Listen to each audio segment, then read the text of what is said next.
sonrisa, aguantándose llorar. La espuma de su orilla parecieran de champán. Son alcohol para la herida, para la tristeza bailar.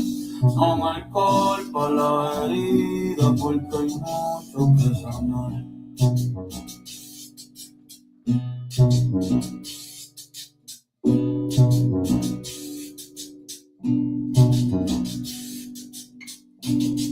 En el verde monte adentro no se puede respirar.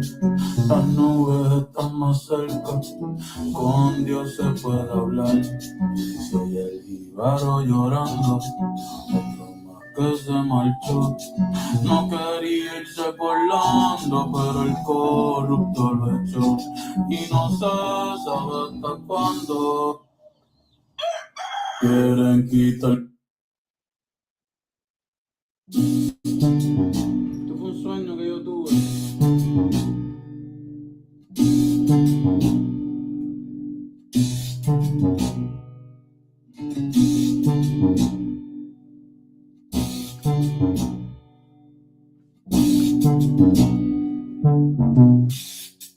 Ella se ve bonita, que a veces le vaya mal. En los ojos una sonrisa, aguantándose llorar. La espuma de su orilla parecieran de champán. Son alcohol para la herida, para la tristeza bailar. Son alcohol para la herida, porque hay mucho que sanar.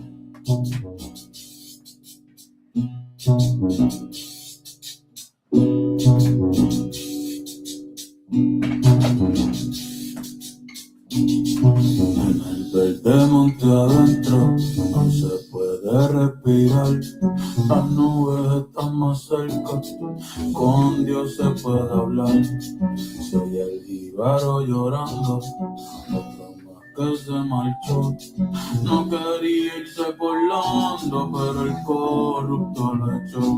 Y no se sabe hasta cuándo quieren quitarme el río y también la playa. Quieren el barrio mío y que abuelita se vaya. No, no suelten la bandera, ni olviden la lola.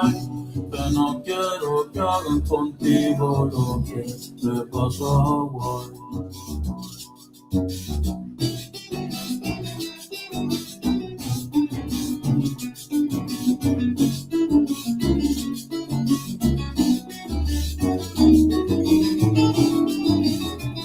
Cuidado, Luis, cuidado.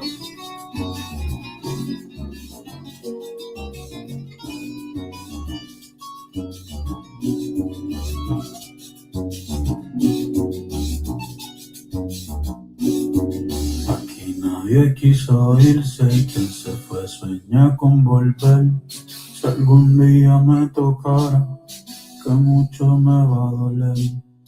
Otra jíbara luchando, una que no se dejó.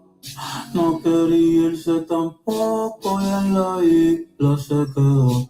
Y no se sabe hasta cuándo quieren quitarme el río y también la playa. Quieren el barrio mío y que tus hijos se vayan. No, no suelten la bandera, me olvidé la lola. Que no quiero que hagan contigo lo que te pasó a Hawaii. No, no suelten la bandera, me olvidé la lola. Que no quiero que hagan contigo.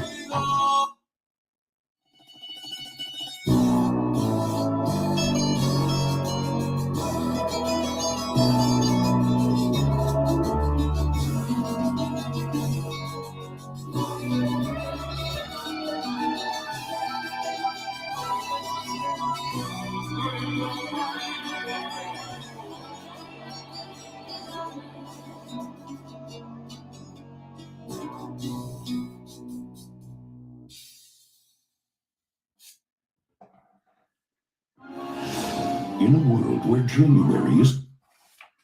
Peace, everybody. peace everybody on Instagram. Although it's streaming in 3 different places, but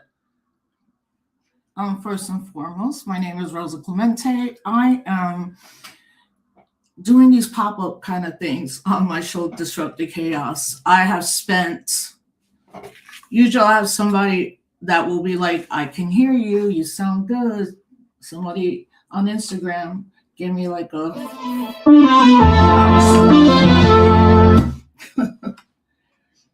okay. Also, you can go to my YouTube page for comments because I feel like, well, it's also 4:00 and everybody in the Northeast is either at a supermarket or getting ready to lock down. But okay, thank you, sis. Oh no, thank you, homie. Bogard, photography. Oh, that's dope. Thank you. Okay, either everybody's waiting to get off work, going to and from work, locking down for this huge northeast storm that's coming. But I had to write. I have been writing this since this past weekend. And then what happened this week, just alone, I was like, I have to write, you know? Oh, Minneapolis. Oh my God. Stand strong, y'all. Like, yes. In 10-degree weather. Okay, yeah. It always says that after I play like a song that they're gonna cut me off. Okay. Okay, so they're like, don't play it again, which I wasn't. Thank you, Minneapolis. I had to write something, but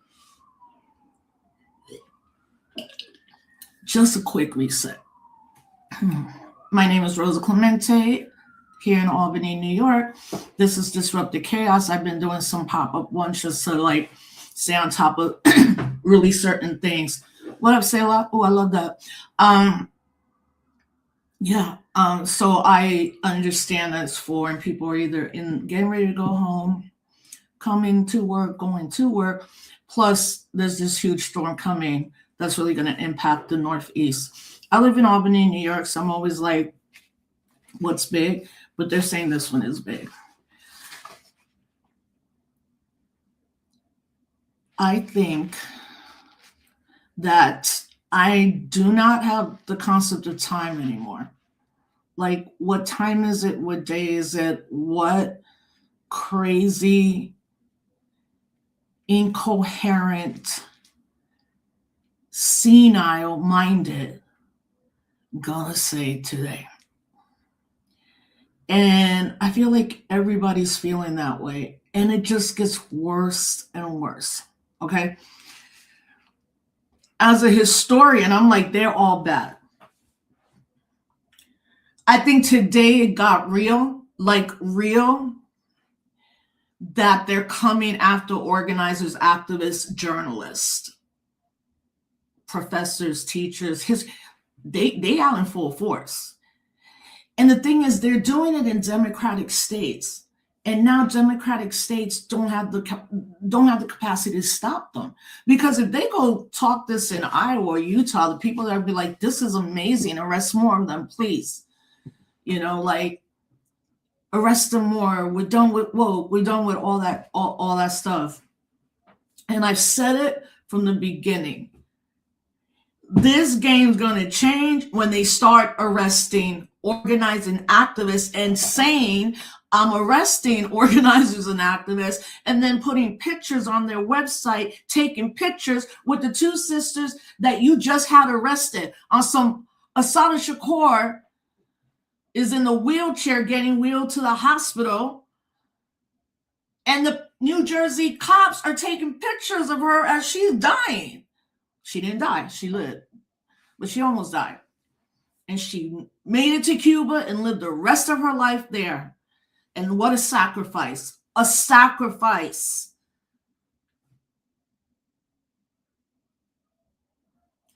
So here we are. It's even different than it was last night when we all went to sleep. Or if you work a day job, you're sleeping right now. And by the time you wake up to go to work again.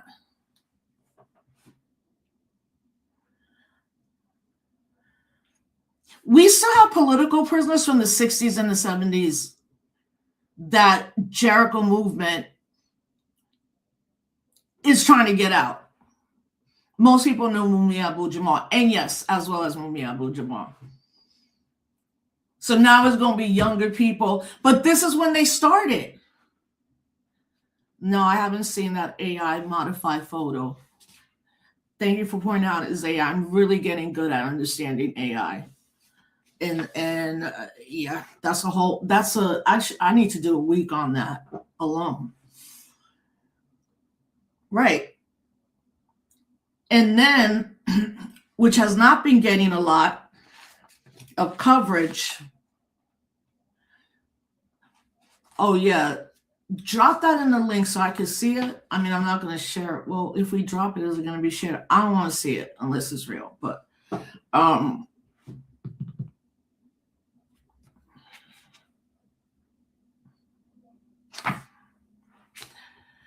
I lost my train of thought there for a second. Let me backtrack to what I was saying.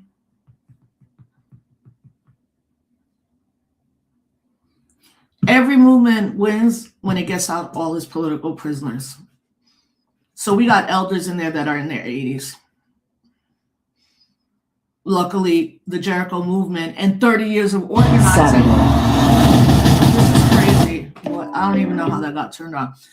That are still fighting for some of their comrades to come out, because nobody's free until they're free. But then what a sacrifice. And what a sacrifice from these two sisters.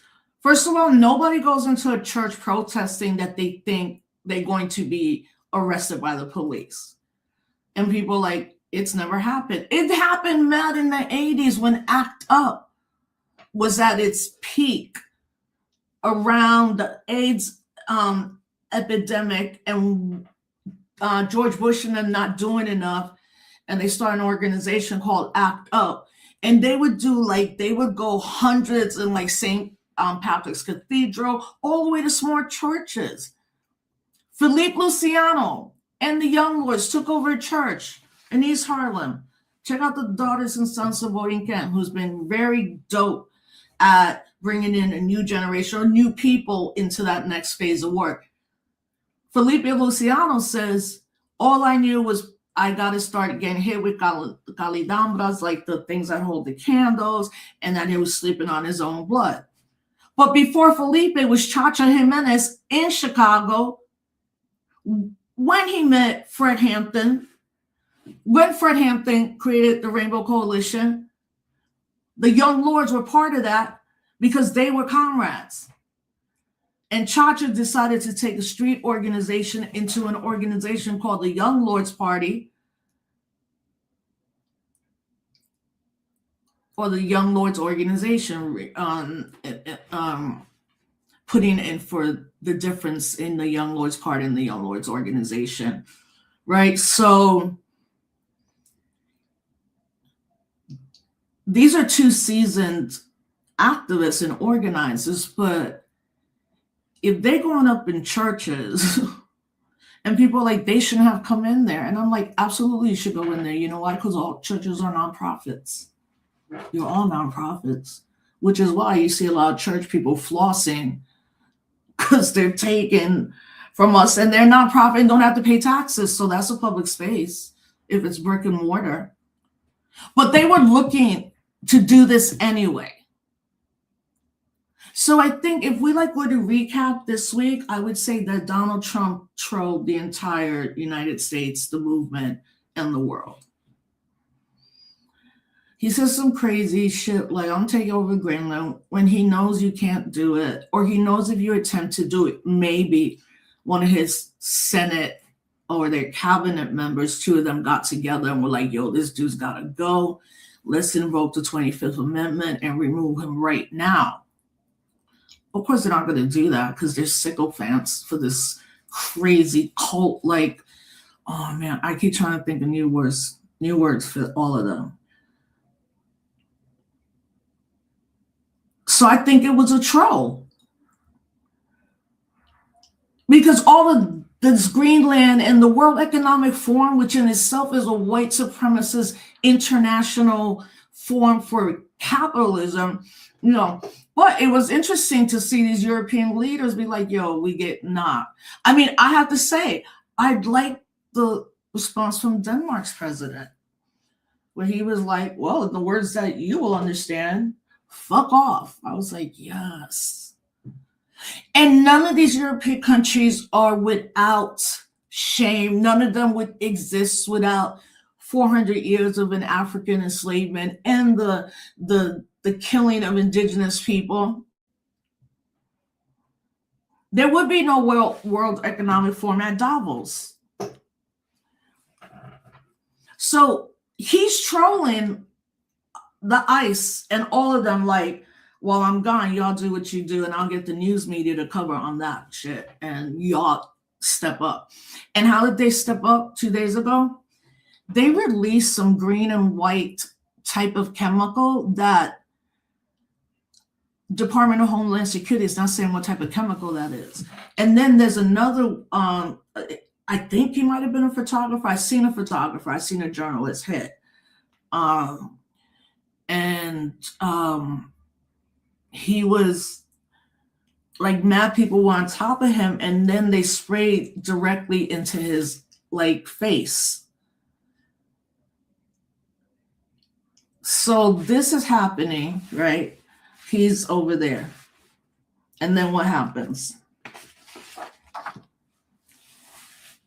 Yesterday, DHS launched Operation Catch of the Day, targeting Somali immigrants and Latinos, because there's Latinos.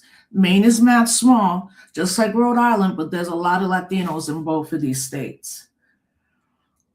So they, you know, that's how sick they are. I think they just have a group of people. They're like, think of the sickest, grossest term you can make for our next operation. And somebody there said, oh my God, Maine, lobsters, Maine, fish, Operation Catch of the Day. That's what they called it. And then we got this morning, and Nakia Levy Armstrong and Chantel Louisa Allen were taken into federal custody. I'm telling you, the next phase is this weekend, where people are going to come together right tomorrow, starting tomorrow. That's what they're preparing for on the 23rd. Let me find that. That's what they're preparing for, the protests that are going to be taken on tomorrow in the state of Minnesota, not just the Twin Cities. And there'll be marches, I think, in other states and states that will be, yeah. So tomorrow, on January, now this is interesting, on January 13th, faith leaders and labor unions announced plans for January 23rd economic blackout, asking people not to go to work, shop, or go to school. Who's leading it? Church people, who wouldn't arrest people if they had someone in their church doing that. That was a level of civil disobedience. So they're calling for economic boycott. I think a lot of people in the Twin Cities particular are not sending their kids to school. And I feel like this is important. Like, everybody has a role to play. Y'all know what I'm saying? I love all y'all. And y'all need to come on YouTube and drop some comments. I'm seeing like heavy hitters up in here today. Yeah, thank y'all. I appreciate y'all.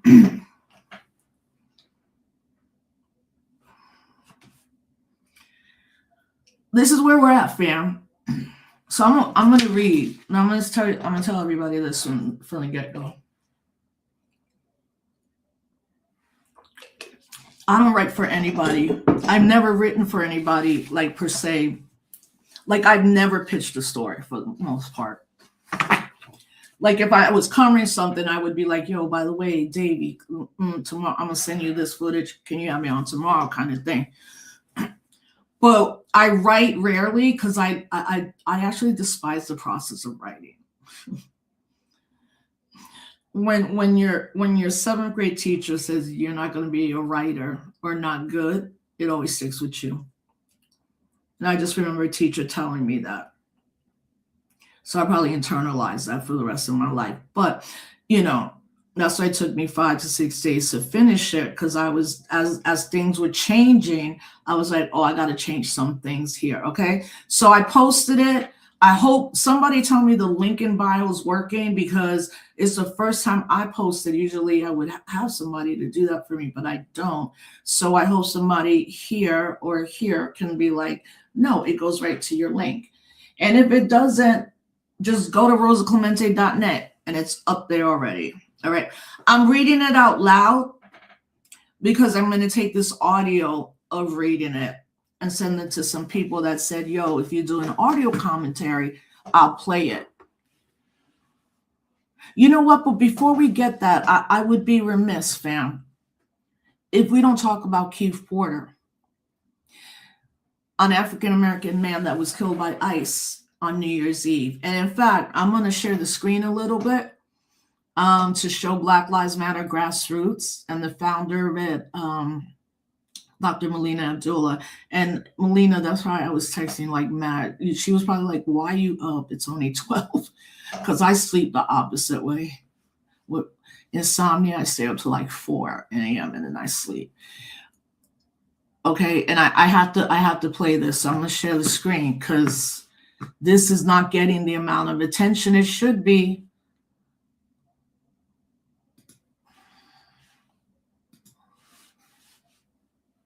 All right, let me make sure this works. So I guess I'll say entire screen. Oh, no, I can share like that. Oh, perfect. Oh. This is Democracy Now!, democracynow.org, the War and Peace Report. I'm Amy Goodman in New York, joined by Democracy Now!'s Juan Gonzalez in Chicago. Hi, Juan. Hi, Amy, and welcome to all of our listeners and viewers across the country and around the world. We begin today's show looking at growing resistance to the Trump administration's mass immigration raids and federal agents escalating violence nationwide. Protests are continuing over ICE agent Jonathan Ross's fatal shooting of 37-year-old mother of 3, poet Renee Good, in Minneapolis last week. On Monday, dozens of federal agents wearing tactical gear and masks fired pepper balls and tear gas at a crowd of protesters in Minneapolis who shouted, "Shame, shame, shame," and "Get the F out" at the agents. This comes as the state of Minnesota has sued the Trump administration in an effort to block the crackdown and the surge of agents coming into the state. The cities of Minneapolis and St. Paul are also part of the lawsuit. Minnesota Attorney General Keith Ellison announced the legal challenge Monday as Homeland Security Secretary Kristi Noem vowed to deploy hundreds more agents this week. Deployment of thousands of armed, masked DHS agents to Minnesota has done our state serious harm. This is, in essence, a federal invasion of the Twin Cities and Minnesota, and it must stop. DHS agents have sown chaos and terror across the metropolitan area and in cities across the state of Minnesota. Minnesota's lawsuit was filed shortly after Illinois and the city of Chicago also sued the Trump administration, accusing DHS of terrorizing its residents in a, quote, organized bombardment, unquote. Federal immigration agents have terrorized communities across Minnesota, carrying out hundreds of arrests. Last week, Border Patrol deployed chemical weapons, tackled people, and handcuffed 2 staff members at Roosevelt High School in Minneapolis. In another case, just days ago, a DoorDash delivery driver sprinted into a home where she was delivering a food order as she attempted to take shelter from ICE agents who chased her and sought to detain her. I ordered DoorDash. This lady ran into my house. They don't have a warrant, but they told me I was going to be charged with harboring. They were going to break down my door. They were going to break down my door. She's from Minnesota. She has a Minnesota license. I a baby. A baby. Out of here. Get out. Until you guys have a warrant signed, get off my property Yes. now. To all the In another incident, armed federal immigration agents broke down the door of a home in North Minneapolis Sunday without a warrant. The agents used a battering ram to get inside the house and attempt to arrest a Liberian man. Occupants inside the home included the man's 9-year-old daughter. Meanwhile, on Monday, agents rammed the car of a Latino man in South Minneapolis, then questioned his immigration status. Christian Molina said he was pulled over and only let go after he told agents he was a U.S. citizen. It's not safe out here. It's not safe. And, you know, people aren't safe, so just, I mean, I'm glad they didn't shoot me or something. Because, you know, what if they start shooting me? You know what I mean? They have guns. The man was leaning against his car. The back of it was smashed in. He said an ICE agent bashed in his car. This all comes as activists in Los Angeles are demanding justice for Keith Porter Jr., an African-American 43-year-old father of 2 who was fatally shot by an off-duty ICE agent on New Year's Eve. His family's urging transparency in the investigation into his killing. Porter's mother, Franciola Armstrong, spoke at a vigil this weekend. From day one that he was born, I knew he was my joy. When he came around, people looked for him. He was a joy to be around. My son, the biggest heart, sympathetic, appreciative, so much gratitude. On Keith Porter Jr.'s fatal shooting New Year's Eve, we're joined by 2 guests. In Compton, California, Janae Tyler is the cousin of Keith Porter Jr. She is the parent and family organizer for Students Deserve, and she's a Black Lives Matter Los Angeles member. And in Los Angeles, we're joined by Melina Abdullah, co-founder of Black Lives Matter Los Angeles. She organizes globally with Black Lives Matter Grassroots, also a professor of Pan-African Studies at California State University, Los Angeles. We welcome you both to Democracy Now! Melina Abdullah, let's begin with you. What do you understand happened on New Year's Eve when Porter was killed by an off-duty ICE officer with his ICE weapon? Yes, thanks for covering this, Amy. It's really important to understand that as people are righteously and rightfully enraged and mourning the murder of Renee Good, that we also lift up Keith Porter Jr. Keith Porter Jr. was a 43-year-old Black father of 2 girls. On New Year's Eve, he was celebrating at his own home, and like thousands around the country, we understand that he may have stepped outside of his home and fired a celebratory shot in the air, which many, many people do and which is widely acknowledged by city officials. His apartment complex is fairly large, and an ICE agent lived in that complex who went inside, put on his tactical gear, came back outside, and shot Keith Porter dead in front of his own home on New Year's Eve. And Melina, the LAPD and the LA County District Attorney's Office has said they're investigating the incident. What do you know about their investigation? And of course, this could take quite a bit of time to resolve. Yeah, what we know is nothing is happening, and the community has been told nothing. The family has been told nothing. There's not been a word uttered by the mayor of the city. Almost no elected official here has said anything. We know that we've been demanding the name of the ICE agent who killed Keith Porter. We've gotten nothing. We've demanded an arrest. An arrest has not been made. We've made demands of the district attorney that charges be filed. He basically said he doesn't intend to do anything.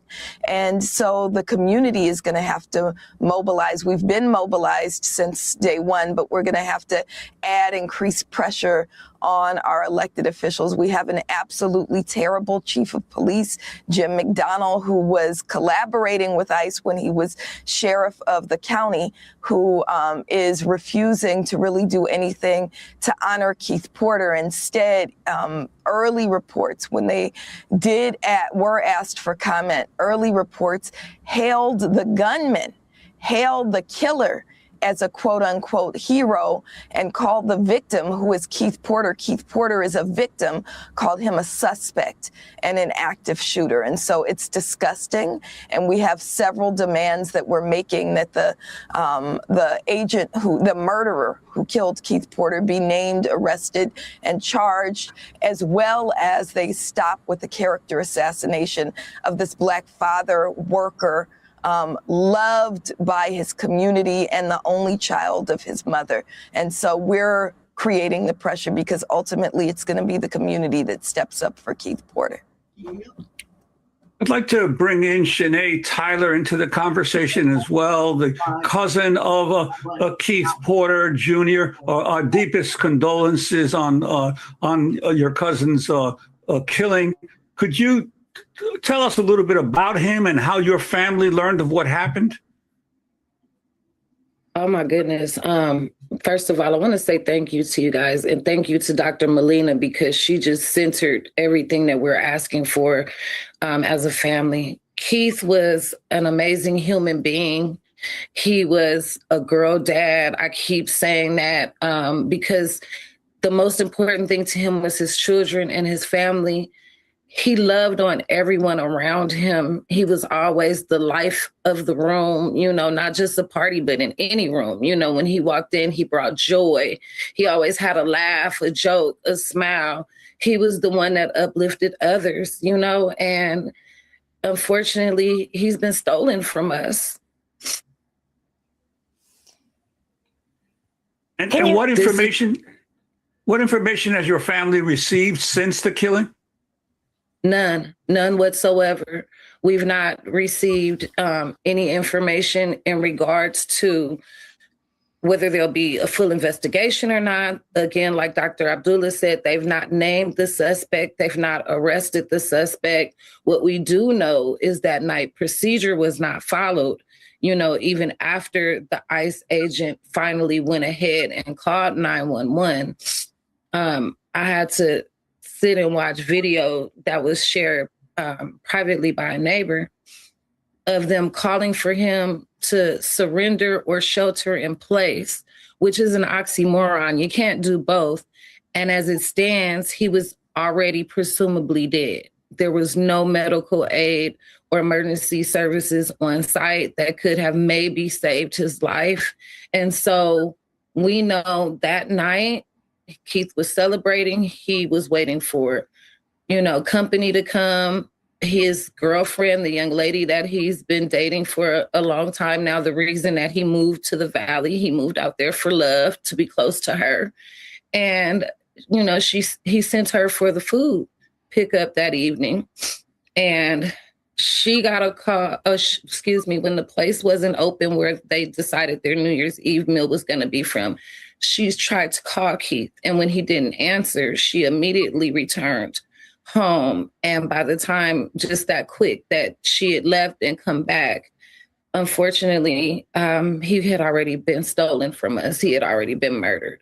And so what we do know is that everyone in that complex has said that they loved him, that he was, even amazing towards them. He had only been there for 11 months, and they knew everything about Keith, but they knew nothing about his murderer. What we know is that there was no sobriety check, a sobriety test given for this officer. We don't know what state of mind he was in. We don't know what he was in his home doing as he was celebrating New Year's Eve. He could have been on drugs. He could have been under, 5 bottles of vodka. We have no clarity in where this man's state of mind was. What we do know is that with this mass call for ICE agents with no experience, the people who seem to have shown up to take these positions, a majority of them are people that now feel like they have a right to consider us not valuable enough for them to follow procedure. They're, these are people who have had G.I. Joe dreams, I call them, for a long time. And they're, conducting themselves as vigilantes. And it seems that they're causing more harm to American citizens. They stole Keith from us. Make no mistake, as far as the family is concerned, this man is a murderer. And we want justice for Keith. Janae, our deepest condolences to you and your family. And Professor Abdullah, 2 quick questions as we wrap up. One, in Minnesota, the federal government is refusing to cooperate with the state and the city in investigating the death of Renee Good. And I'm wondering how it's playing out in California right now with the investigation of Mr. Porter's death. And also this connection between the Abolish ICE movement, around the country with that play on words, ICE out for good, referring to Renee Good, and the Black Lives Matter movement. Of course, she was killed just blocks from where George Floyd was killed 5 years ago. Professor Abdullah. Yeah, I think that when we talk about abolishing ICE, it's really, really important. And we're grateful to Keith's family for saying that this is systemic, that they stand with abolishing ICE. And we also have to remember that what we've seen in Minneapolis with at least local officials stepping up and being outraged by the murder of Renee Good, we have not seen in Los Angeles. The Los Angeles leadership, with the exception of City Council member Ionesis Hernandez, has not said anything, has not made any demands of federal government around Keith Porter's murder. And we need to see that. We need to see leadership. So the conflict really that we see is the people versus ICE and the people versus the police, with very little support from local elected officials and local government. And that connection with the Black Lives Matter movement all over the country right now. Absolutely. So from day one, as soon as Trump took office, Black Lives Matter grassroots put out a statement about ICE. When ICE invaded Los Angeles, we put out another statement. We said this is bad for Black people, and we hate that it was shown to be true so clearly. In our statement, one of the things that we've said is never in the history of this country has more police been good for Black people. And we foretold the murder of Keith Porter, that when you have ICE agents who are police on steroids, living in community, plaguing community, claiming, our community is under siege, Black people are going to catch the brunt of it. And that's what's happening with Keith Porter.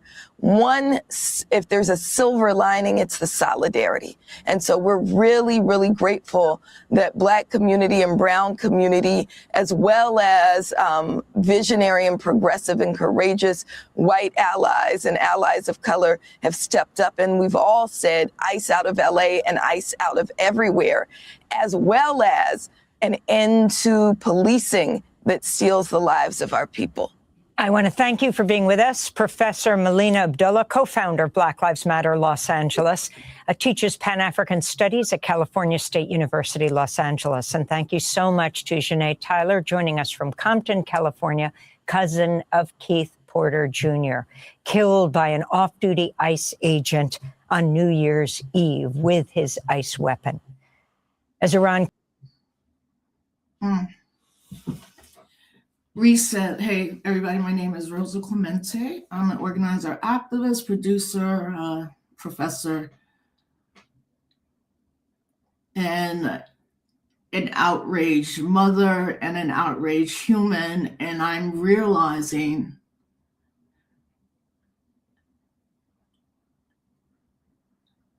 how critical.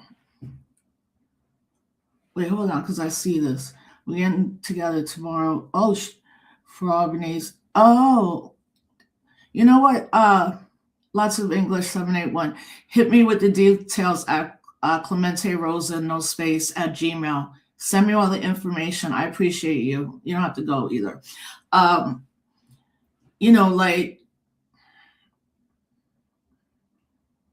I know everybody's doing their best, including me, but our best isn't good enough right now unless we do some truly, truly intentional organizing in our communities and bring folks together, you know. But as a Boricua, I would be, I would not, I'm thinking of the right words to say it. I would not be able to like talk about the sheroes and heroes of the Puerto Rican independence movement. Or maybe let's start with the Tainos trying to fight back Columbus, and then all the Africans, right? All the Africans. By the end of 1800, half the population of Puerto Rico was defined as African. But I gotta say it, I do it for the ancestors. Empire, domestic terrorism, and why Bad Bunny should not perform at the Super Bowl. Harry Belafonte. My responsibility as an artist is to uplift, to inspire, to motivate, to provoke, to agitate, and to liberate. Artists are the gatekeepers of the truth. We are civilization's radical voice. Lolita Lebron.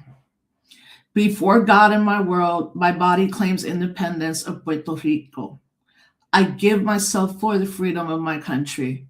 This is a cry for victory in our struggle for independence.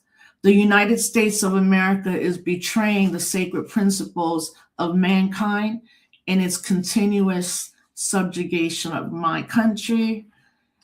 1971. Lolita Lebron, after she and her 3 other comrades were released, having spent at that time 30, 40 years, 30 something. And then with all the work that Boricuas were doing, and mind you, this is at that time the kind of end of the Black Panther Party, all those other organizations, including the Young Lords Party, you know, and going into this period that I call the lost 70s, because every time I see history, it's like 60s and the 80s. And I'm like, wait, what was lost in the 70s? And a lot was lost in the 70s still, but all these organizations were winding down. But she got out, right? But when she went to the United States Congress with her 3 other comrades to go and use revolutionary violence, first they lived. She had that in the napkin when they took her purse. Somebody pictured it, right? So that's Lolita. Bad Bunny's cultural impact is undeniable. Benito Antonio Martinez Ocasio has leveraged his global platform to awaken millions to a fundamental truth. Puerto Rico is a colony under siege by the United States, and it's long past time that we are freed from 128 years of United States colonization. He has shifted the consciousness of the Puerto Rican diaspora and the world in ways that organizers have struggled to achieve for decades. A significant accomplishment deserving of profound gratitude. Bad Bunny excluded the United States from his world tour, explaining to ID Magazine that he feared his Latino fans would be subjected to immigration raids. As he told The Guardian, the decision stemmed from genuine concern about ICE targeting concert attendees. He made the deliberate, principled choice to hold his residency in Puerto Rico so that undocumented fans could attend without risk of ICE arrests, understanding how the state power can be weaponized against the vulnerable. This makes the Super Bowl performance decision he made even more confusing, particularly given Homeland Security Kristi's Noem announcement that ICE will conduct enforcement operations at the Super Bowl itself. When asked by a right-wing podcaster whether there would be ICE informant at the event, she replied, ICE officers will be all over this game in different communities way away from the actual stadium, adding that people should only attend if they are law-abiding Americans who love this country. Reports now indicate that ICE commercials will run throughout the broadcast. Another troubling contradiction is his multi-year partnership to develop Puerto Rico by creating the Compa, that's how they say it, and then it's Compa, local storefront for Puerto Rican goods, and to build schools in Puerto Rico. Amazon has faced criticism for its treatment of workers and retaliation against employers who attempt to unionize. Amazon Web Services provide cloud infrastructure for ICE and the Department of Homeland Security, hosting databases that enable tracking and deportation. Firms such as Palantir. Let me reset that one. ICE supports ICE systems, including from data analyst firms such as Palantir, which store biometric information and process vast amounts of data for immigration enforcement. Jeff Bezos could not care less about the people of Puerto Rico. This deal is also to assert a foothold on the land and exploit both the land and the people, because that's what colonizers do. Amazon will not change the material conditions of the people. Puerto Rican independence only will. I'm making notes too, because there's so much I wanted to say, but even though this sounds long, it's not that long. If it wasn't clear before, it is now. The last 3 weeks have demonstrated that Kristi, Noem, the Department of Homeland Security, ICE, Pam Bondi, the Department of Justice, President Donald Trump, and his administration are all the domestic terrorists. On December 31st, Keith Porter, a Black father, son, neighbor, and community member, stepped outside his front door to celebrate. Like many others in Los Angeles, he fired his gun in the air to celebrate the coming of 2026. ICE. Toronto, Ontario, Canada, +1. Yeah, I know who is from Canada. They're going to have to wait, though. He fired his gun in the air to celebrate the coming of 2026. ICE agent Brian Palacios, who lived in the same complex, went inside his own unit. Mind you, he was off duty. Went inside his own unit, put on his tactical gear, grabbed his ICE-issued firearm, stepped back inside, and shot him dead in front of his own phone. Everybody who's been watching from the beginning, they got to see Dr. Melina Abdullah and the cousin of Keith Porter. They did an interview 2 days ago on Democracy Now! I played it earlier for anybody who's just starting to tune in. January 7th, January 3rd, that one I have to add. Then we wake up and he kidnapped Maduro and his wife. January 7th, the World Watch as ICE agent Jonathan Ross shot 3 times and murdered Renee Good in Minneapolis, Minnesota. January 19th, the Pentagon ordered 1,500 troops to prepare for a possible deployment to Minnesota, a threat that President Donald Trump has made in response to the unrest, and 2 battalions have been called up and are in place for preparing to deploy orders in case he does, plus he invoked the Insurrection Act. January 21st, yesterday, DH, the Department of Homeland Security, launched, quote, Operation Catch of the Day, quote, in Maine, targeting Somali and other Latino immigrants. And then this morning, we get this from the Department of Justice from Pam Bondi. 2 people were arrested on Thursday morning in connection with a controversial protest at a Minnesota church on Sunday. Pam Bondi posted on social media that Nikia Levy-Armstrong and Chantel Louisa Allen were taken into custody that morning. Charging papers are not immediately available, and the Justice Department did not did not immediately return a request for a comment. But she did say, listen loud and clear. We do not tolerate attacks on places of worship, Bondi said in a post on the White House website. And Kristi Noem, the Homeland Security Secretary, celebrated Armstrong's arrest on social media and posted a picture of her being detained. Armstrong was charged under a statute that makes it a crime to conspire to block someone from exercising their civil rights. I got to add this too. But the ordinance was for to make sure that doors would not be blocked by right wingers and abortion protesters when women were going to either get abortion or reproductive care, mostly at the Planned Parenthood, and that's from The Guardian. The empire we know is not the empire we woke up to yesterday, and we don't know what will happen tomorrow. What we do know is the empire is crumbling. And unfortunately, there will be more casualties, and those casualties will be mostly Black and brown people.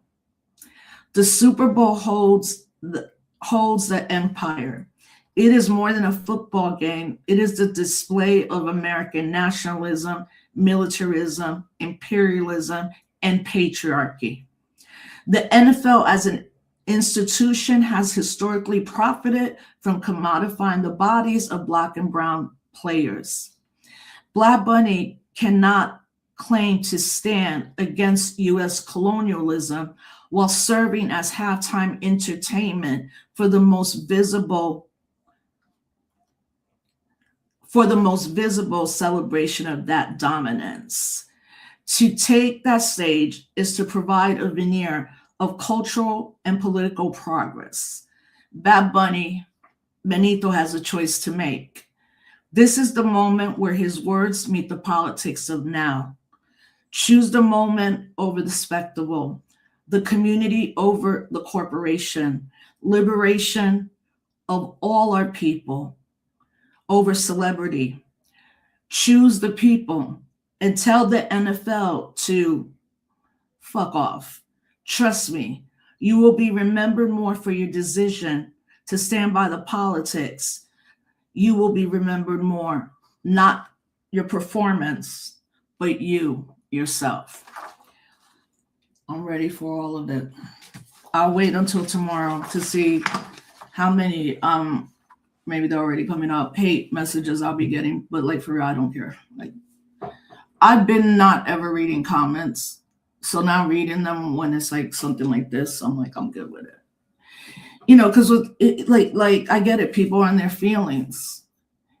But my larger question is, if Bad Bunny is your only reference to the people and the culture and the identity of Puerto Rican people, like you want to have a conversation, you went to the Bad Bunny residency.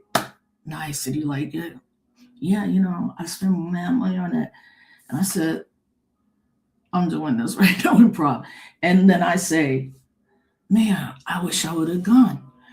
Because last year I was like, man, I wish I would have bought tickets.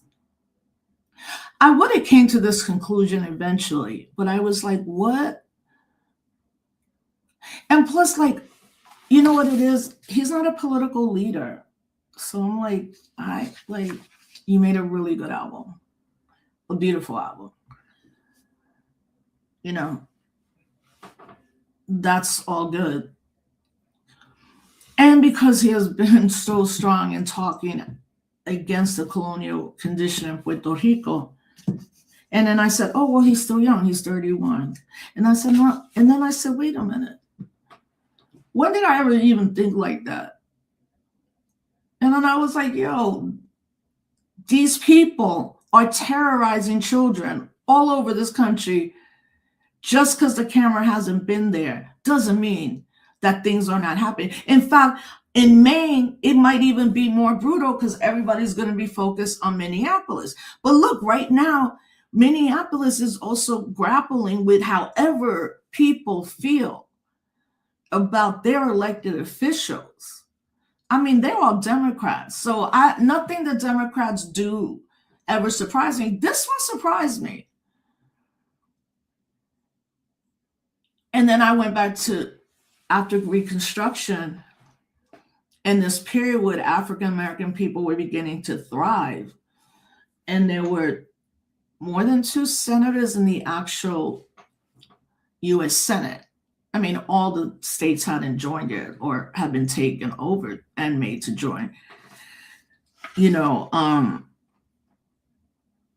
I was like, nah, man, somebody's got to say it. Because now,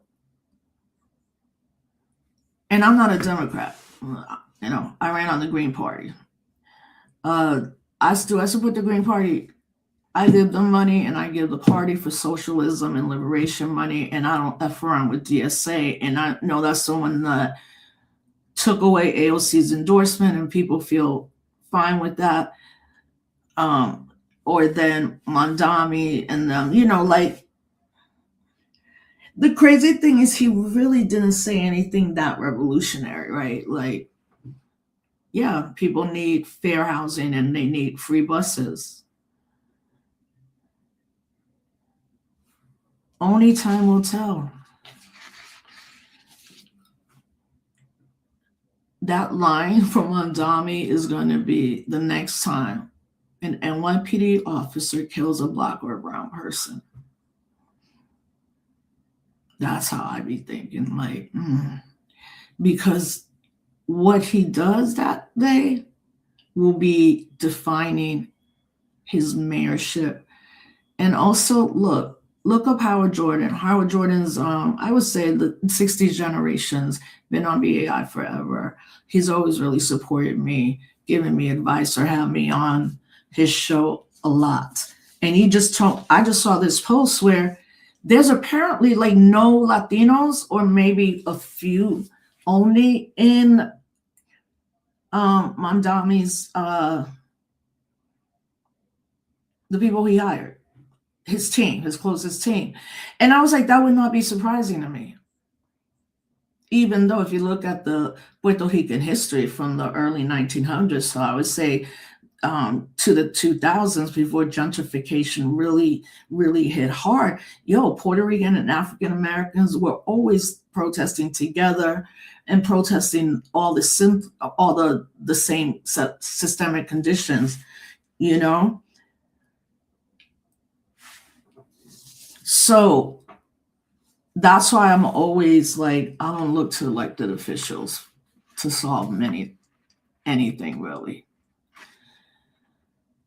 Melina Abdullah, who had a great relationship, you know, with Karen Bass, just recently wrote an article why, like, Karen Bass disappointed her, you know, and then she's like, I should have known better. You know, there's sometimes people get elected and they make it really feel like, oh yes, they're always, you know, they're going to talk about the real issues in our community as well. You know, and I know Mondami has put in like an office where it's going to focus on helping organizations that are not, you know, in any way affiliated with police officers, a community, I think, in safety position. I think that's great. I hope he does spend more money on mental health. And you know what? I hope he does it. But there's a lot of other places in the country, and even in Puerto Rico, that are on some next level, where it's like, I don't want to stay in New York City the rest of my life. I'm out. You know, I live in Albany, New York. I'll be here until it's time to be out, if earlier, hopefully, when Puerto Rico gets free.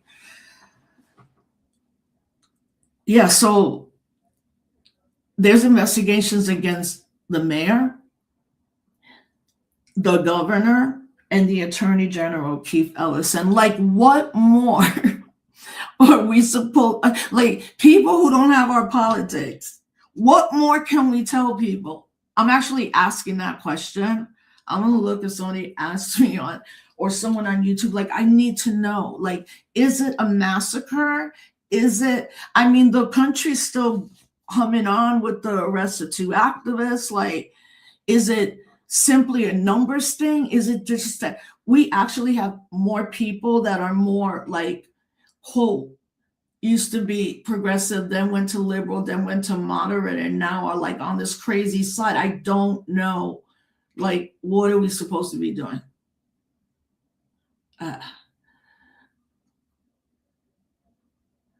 We keep going out there. So, simplemente Rebecca. Yeah, it is. It's totally given into the empire.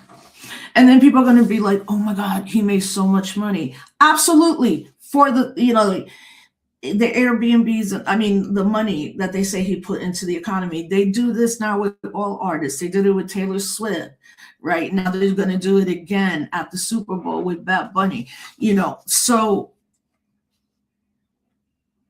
But the Super Bowl is such a violent place anyway. I hate it. I've always hated the sport. I really have. And I don't understand how people could overlook that every year there are sports players who sexually beat their women and still get to play. I was looking at the numbers from that, and the numbers were pretty high. Like, I was just like curious, because I'm like, to me, Super Bowl is a hyper masculine, like, capitalist venture of billions of dollars. And the rest of us are out here just trying to survive. And then those of us that are organizing activists are trying to be our, like, we might have our job and then we can do our activism. We don't do it within the jobs. Some of us have people that do their job is organizing or teaching, and I'm not saying those things are easy. What I'm saying is I think it also comes down to the fact that we understand capitalism more than we've ever understood, but we also understand and we want freedom and what that looks like. So is there a price? Because you don't get paid to do the Super Bowl, and you don't need to. You're worth $100 million. And then I was like, he's a brand. He's a record company. He has a great marketing team and all that. He's a brand. But you can't say, again, because I believe wait a minute, ICE was out there a little bit, and ICE is in Puerto Rico, but it's not carrying out the way it's carrying in the empire, most because all the police, for the most part, are Puerto Rican, and there's some familiarity with that, right? Like, I hate you're a cop, but I see you, like, okay, like, so I'm not going to be judging what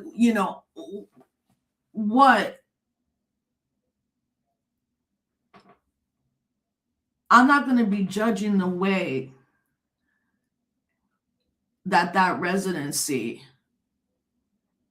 again, changed the minds also, plus a new generation. But look, you know what else has changed the minds? 2017 Hurricane Maria hit. Trump throws out paper towels, and then, like, I'm sure within minutes there was a Boricua that was like, fuck this. We don't need you. Because PR on the map, when we were down there covering this, that's the kind of politics we were seeing. And it was so life affirming and rewarding, and like, things could look different down here. And in fact, things might look different because everybody was on some, you know what, we're going to build it.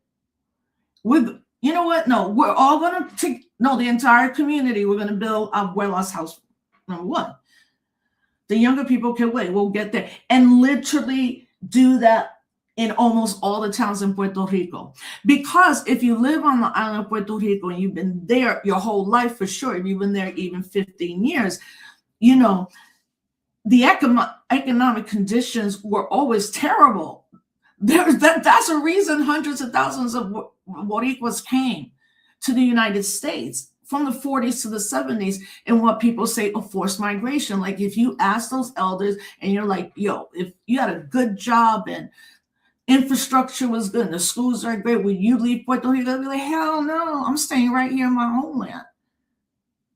The fact that Puerto Rico is 3 hours away from the state of Florida. So oftentimes people on the island will be like, you know, you don't even live here. And that wasn't why the folks that went down there were like, we're living here right now. What we went down there to do was cover that mutual aid, that self-determination, that consciousness shift when people were like, we don't need the government. We don't need the United States government. Do through paper towels. And we just finished building our own town and community. But Boricuas like me, some had already moved down there, more are moving down. We, you know, my homie Eli was like, I moved here because of PR on the Map and the work we did. I didn't realize that till I recently, we were talking. I was like, no, I was like, if it wasn't you, who else was going to go with me that quickly that I knew was 100% professional? And I knew Sense from all the Rebel Diaz. And if you look at all of our videos, I tell people, go on PRonthemap.com. We archived it so everybody could take the pictures, or, you know, you'll email me, we'll talk about you using our documentaries, but people always find a way and chop it up if they need to. But that's why we kept it.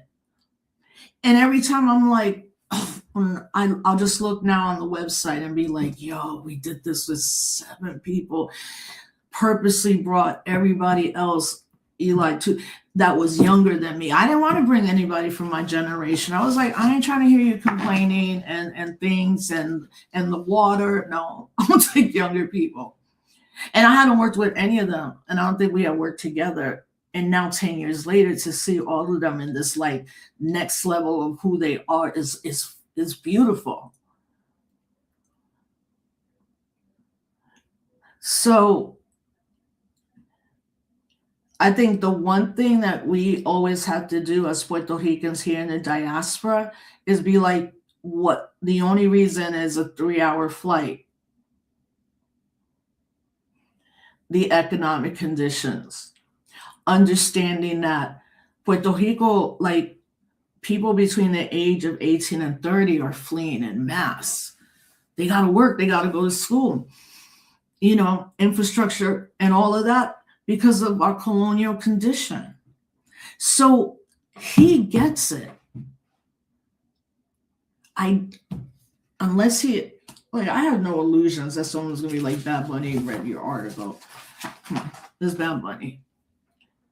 I think it's the people around him too. You know, that's what happens when you become a brand. You have to hire people, and now you have to pay people. And in a capitalist structure, people always want more. So I wrote an article because that's what I do. I'm a writer. When it hits me, like I said, I'm ready for the love and I'm ready for the hate. Because me doing this right now and y'all watching, we're just privileged right now. Like, what would it feel like for ICE to bust in doors? Oh, right, they're doing that because now you can go in without a warrant. So you think all these ICE officers are not going to be back like, wait a minute, we went to that house and they told us we couldn't come in there. We got a warrant now. We can go anywhere we want. That's officially what they're doing. You know, we don't know where it's going to hit again, but we know it's Minneapolis. And if they're going to try to remove the 3 people at the top, whether you like them or not, whether like me, you're not a Democrat, that these arrests today are their next, like, their next, what do people, so no, but their next hit. That's what that is. And mind you, you know, it's going to be a protest tomorrow. These people have no guardrails. None. Who is going to stop them?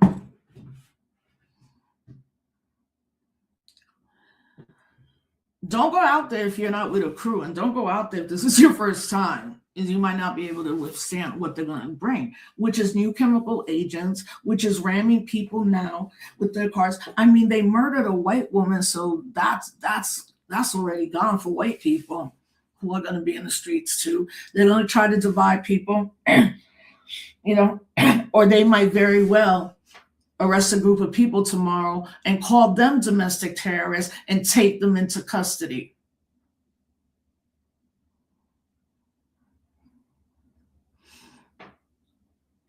So if you're like posted, you know, at home like I am, and you don't have the ability to go out there, if you're working 3 jobs and you're like, I ain't going to no protest, even if it's around the corner, anything like that, this is why I'm doing this show, because I'm not going to be here pretending that everything is good. And I'm certainly not going to be, you know, attacking what the protesters are doing. So it's like, even if you don't agree, then just be quiet. Do I think there's a middle ground? Absolutely not. I never think there's a middle ground. How do you negotiate with domestic terrorists? How do you negotiate with white people who actively are like, no, we want you gone. We'll deal with all the consequences of not having you. How do you deal with the white Christian, whatever dude? Because I be watching CNN, y'all know me. I can't stand this dude, Scott Jennings. Oh my God, make this shit go viral. How the hell does Abby Phillip have him on almost every night? His disdain for Black women, like the way he's acting, and then all I could say is he's just like Trump and the other ones. That's just the way he makes his faces. Except also that a Black woman is giving him time on a major news platform, which is why the CNNs and the MS Now, and they're crumbling too. Everything, it's the empire. And that's what my article is exactly about. You can't want colonialism in Puerto Rico to end and be on a Super Bowl stage. No. Like I said, I don't have a middle ground. I do it for the ancestors. I do it for my people, my family. I do it for Richie Perez, who taught me, Dr. Gordon, and these mentors in my life. Dr. Turner, especially Dr. Turner. What a privilege to have gone and studied under Dr. Turner for my master's. And Dr. Turner would always say, you're not up here to get a degree from Cornell. You're here to become a master in Africana studies, to use everything we taught you for the benefit of the people. So folks out there who are just getting to organizing, like, you know, what can I do? And what should I be doing? I feel like all of you, I kind of know who is my people and my crew. And I feel all you have been, because I know the acronyms of people's names now who I know are always supporting the work I'm trying to do. You know, yeah, so 22 days. We'll see what happens this week. Like I said, the article is on Instagram. You can do my link in bio. You could just go to rosaclemente.net, but it doesn't automatically hit to the article. If you just go on my link in bio, it's in there. And yeah, that's where we're at. I'll see you in the next couple of days, maybe tomorrow. I'm gonna see how everybody. I'm interested in seeing people's feedbacks, not just the haters. I know how to quickly bypass them. I know of people I know, you know, by their acronym, and they could very well be Boricuas who have exactly the same politics as me. Until you clap for it, and then I'm still gonna love you. but I 100% will disagree with you. No, absolutely not. And not given what we're seeing. I shouldn't even have to preface none of that shit. I should just be like, do you see what you're seeing? Like, do you see what's on TV? Do you see what's on? You see what's happening. People think it's only Minneapolis. They already lost. And somebody just said to me, I came back from PR last week and ICE was everywhere, including the airport. Yeah. When an empire falls, the people who try to keep it going, they reconstitute themselves. And that's why I said from the very beginning that Trump, this whole past weekend and this week, was trolling about Greenland. First, most important to them, not us, the Epstein files that will never be released until the Democrat gets in there. And even that, they might stop them. Right? The Epstein files. He's like, let me go out here and start all this nonsense, act stupid. Maybe he is that dumb. Maybe he is becoming senile. Maybe he is like, I know everything he says is true. There's just other things that I ask too. Like, is this dude like straight going senile? And what happens then? And is it different than what's happening now? You know, he trolled about Greenland. And then, as usual, he makes a fool of himself on the international stage. And it's like people all over the world are also looking for what the people here in this country are going to do about this person and his administration. Because in every other country in the world, for the most part, people would be in the streets for like days and days. And everybody in Minneapolis, I don't even know how y'all doing it in that weather, honestly. Like, I'm like, how do you go out there and it's 10 degrees? Some people go out there. And people were telling me, we grew up here. We're good.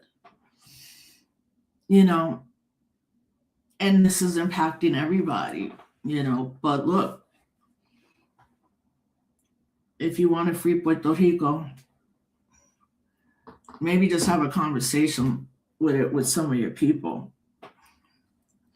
I mean, but I believe I'm going to see is 90% of Puerto Ricos I see online will be celebrating and having parties and all that for Bad Bunny. I'll be listening to speeches from Albizu Campos and Lolita LeBron. That's what I'll be doing on Super Bowl 2026. Or I might be very well playing Super Bowl. Not playing, like checking to see, because if these crazy people send mad ICE agents out there, like I don't even know what that would look like. And it's in California. So it's like, what, you know, what's that going to look like? I might be watching the news right outside where Bad Bunny's performing. You know, we shall see. All right, so please just recognize everything folks are going through, from Minneapolis to Maine to wherever's next. And like I said, join an organization, get your local street team. Like, you don't have to do much if you don't have the ability not to do a lot of things, you know? And there's organizations out there that you can resource a little bit, even like $10 to an organization, you know, around your block that you're like is a revolutionary type of organization. It's Black and brown people fighting capitalism and militarism, you know, give them $10 or $20, you know? We can resource our own community. We all have the ability to do that in some level. And I always think that it's okay if you're the type of person that does like little small things. Those become habit and those become consistent, and it shows you consistency. You know, some people don't have it at all. You know, so see this moment that we're in way bigger than the optics and the propaganda. I mean, I think at the end of the day, this is truly about Black and brown people being racially surveilled. And Renee Good and Keith Porter were American citizens. But it's not like citizenship mattered, especially for Black people, and a growing kind of like white angst over particularly white women who consider themselves allies or are taking, you know, in their own community, right? Not just taking the hits. Renee Good took 3 bullets. And this dude's still on duty. That's a sacrifice for real. And you could see it. The moment she's turning, she's just like, wait, let me, you know, and you could see a smile on her face, and 5 seconds later, she's dead from one of these. And now we're starting to get reports about detainees dying of homicide in their detention centers. And that's the limited information.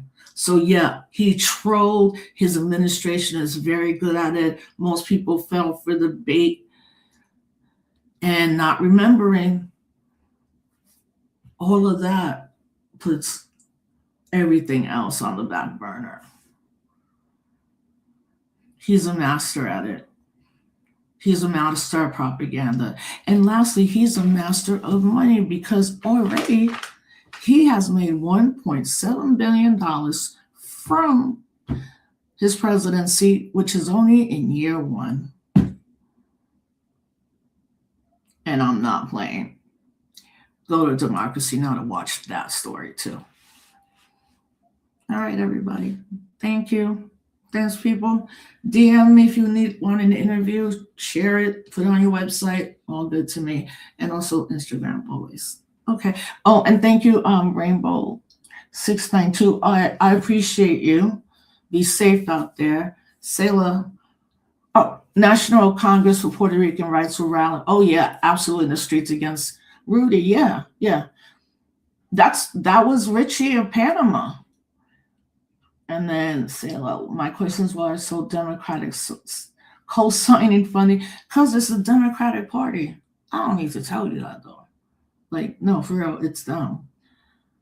I don't even think about them anymore. Where are they? I don't even know where they're at. And yeah, lots of English 7810. Just email me, Clemente Rosa. Thank you, everybody. Peace.